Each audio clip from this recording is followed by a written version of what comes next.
So today's worst take of the day as to why Spencer Pratt should not be mayor of LA comes from Sugia. Here we go.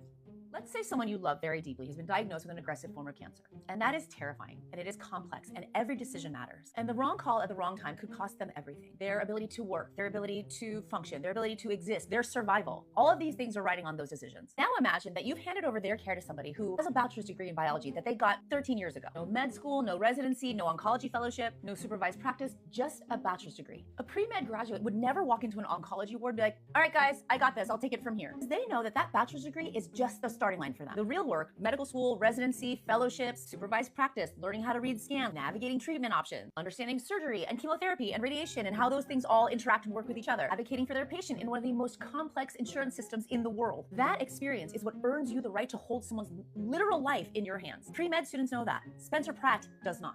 Let's say for a second that your loved one was diagnosed with an aggressive form of cancer, but you come to find out that the physician they've been seeing for the last several years is the reason that they have it. They've been slowly poisoning them with the wrong medication while telling them that they have their health and well-being in mind. And now they're telling you that they should be the one to treat it. Or along comes somebody else who has far less experience but seems to demonstrate a deep understanding of the illness and the solutions. And at least part of the reason that they understand what needs to be done to fix the problem is not only because of all the research that they've done, but because they've been in that patient's shoes. Ideally, yeah, it would be great to be able to trust the person with experience, but since they're the ones that have been making you sick, why would you trust them to make you healthy just because they have a piece of paper that says they're qualified to do so? At that point, you would be insane to keep putting your health in their hands. Yes, Trump recently talked about Spencer Pratt. If you take a look at this, President Trump publicly encourages Spencer Pratt in his bid to become mayor of LA, but sent a warning about massive mail-in ballot error. If we had Jesus Christ come down and count the vote, I would have won California. I like to see him do well. He's a character. I assume he probably supports me. I heard he is a big MAGA person. He's doing well. I don't know. You have a rigged vote out there. That is a problem.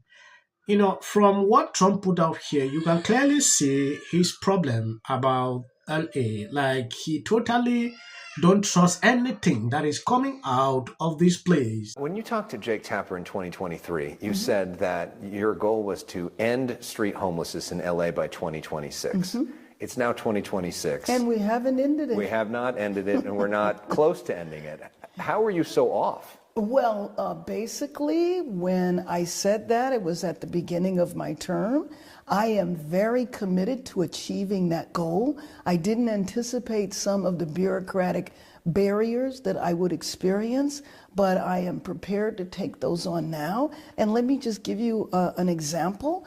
Los Angeles made a decision probably 20, 25 years ago to not address street homelessness, to focus solely on building. And granted, I have fast-tracked 42,000 units of affordable housing, but it still takes a couple of years. So basically, the policy of LA City and LA County was we could accept street homelessness as long as we were building. We didn't anticipate the problem metastasizing. In my 3.5 years, for the first time, 2 years in a row, street homelessness has decreased in our city. There hadn't been a decrease before. That is a quality of life issue that impacts all Angelenos. Whether you are unhoused or whether you run a business and your business can't function because there's tents outside. Spencer Pratt has the political alley in LA completely panicking, and now President Trump is giving him a massive shout out. Trump won about mail-in ballot, but he wants to see the MAGA outsider win big, clear the street, and bring back law and order. This is exactly what the people are demanding. If you put everything to be transparent, I understand that some people have issues with Trump endorsing him. Some say it might spark up these liberal attacks on him. Let Trump but to me, I really don't see that.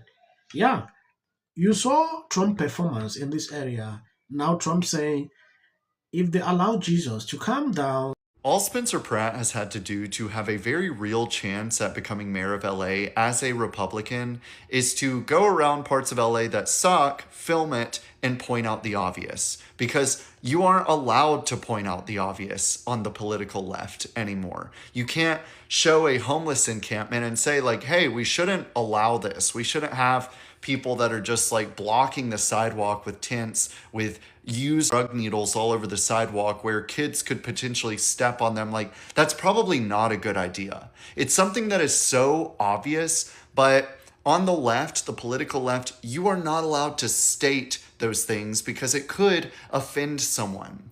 You aren't allowed to state so many different obvious policies like, hey, we should actually prosecute criminals and get them off of the streets, probably permanently in a lot of cases. That sounds mean to the criminal rights crowd, but it's like, maybe it's worth hurting some people's feelings to regain our civilization instead of living in this anarchy. Stating the obvious is a seriously winning political strategy these days because a lot of your opposition literally is not allowed to state the obvious. He is saying here is nothing but the truth. That is based on my observations that I've seen throughout this guy's campaign. If you notice, he's not putting out expensive ads like people do daily. He goes on the street, film that, post, talk against, then tell people what he's going to do to resolve these issues. Then I see some people saying, oh, this guy not qualified. He's not, even this Karen Bass was not qualified. Reason up to date, she is still unable to do the right thing. Looking at her struggling to respond to questions when asked what she would do in these places, like the issue of homelessness, up till now she still doesn't have a plan. Now she's talking about 2026. Oh, the year hasn't finished, and continue to promise people. If you continue to promise people like this, I don't understand. You promised the first time, you didn't fulfill. You've spent a lot of years. So you think it is now that you're going to do something.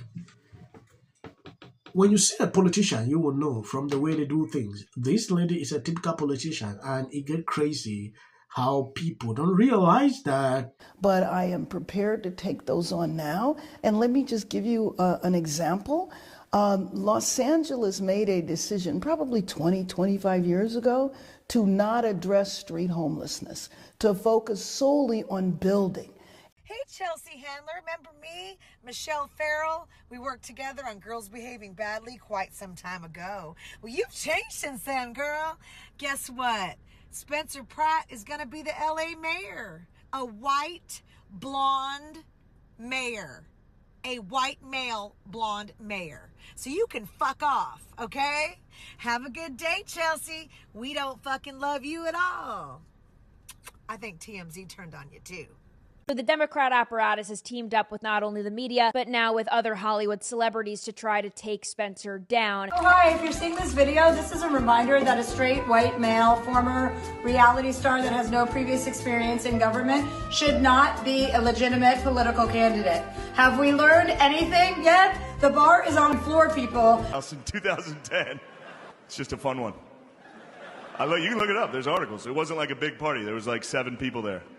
The reason you see they are not coming with celebrities to be doing this, very shameful.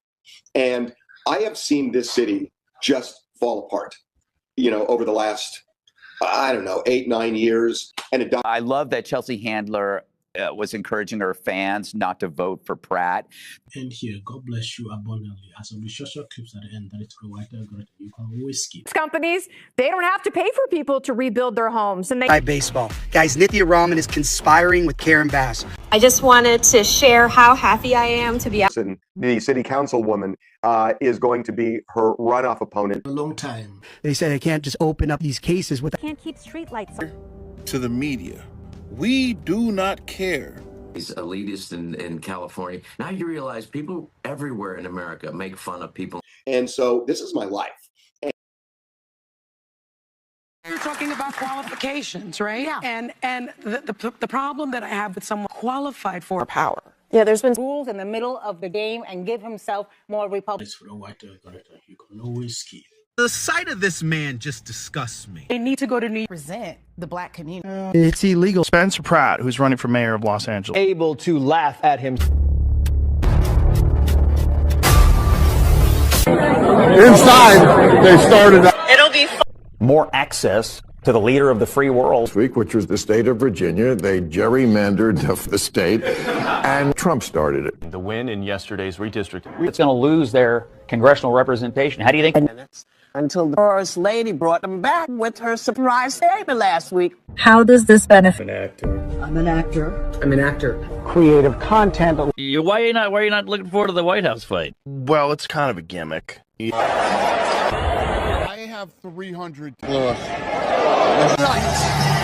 Well, I said Democratic Socialist. I know, but Also, I have to say, we don't even have the trust of our own people.